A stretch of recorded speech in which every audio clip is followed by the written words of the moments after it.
ગામડાના તળાવમાંથી મોટી માછલી પકડતા આ ભાઈ સાથે જે થયું એ જોઈને તો ભાઈ તમે પણ વિચારમાં પડી જશો। ભાઈ તમે અત્યાર સુધી ઘણા બધા વિડીયો જોયા હશે અને ઘણી બધી પ્રકારની અલગ અલગ મોટી મોટી માછલીઓ જોઈ હશે, પણ આજે આ ભાઈએ જે માછલી પકડી અને એ માછલીએ જે કર્યું ને એ ખરેખર આજે ઇતિહાસની અંદર પહેલીવાર તમે જોતા હશો। ભાઈ આજે એક એવી ઘટના સામે આવી છે, આ વિડીયો સાંભળીને તો ભાઈ તમે પણ ચોંકી જશો। તો ચલો દર્શક મિત્રો આપણે આ વિડીયોની શરૂઆત કરીએ। મિત્રો અત્યારે હાલ એક ગામડામાંથી આ વિડીયો વાયરલ થઈ રહ્યો છે।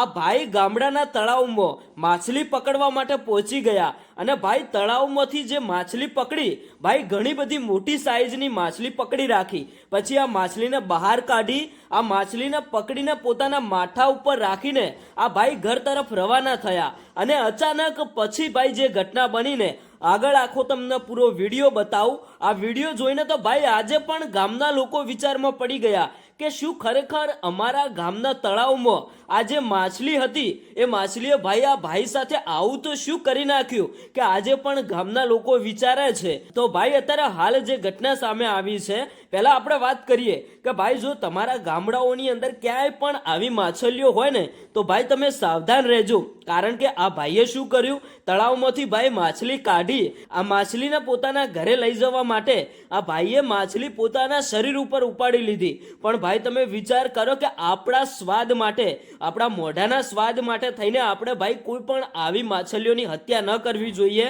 અત્યારે હાલ ઘણા બધા લોકો પોતાના મોઢાના સ્વાદ માટે થઈને એક નાનકડા જીવની હત્યા કરતા હોય છે, પણ ભાઈ જે આપણા શરીરની અંદર જીવ હોય છે એવો જ જીવ ક્યાંક ને ક્યાંક નાના પ્રાણી પક્ષીની અંદર હોય છે। તમારું શું કહેવું થાય છે તમે કોમેન્ટ કરીને જણાવતા જજો।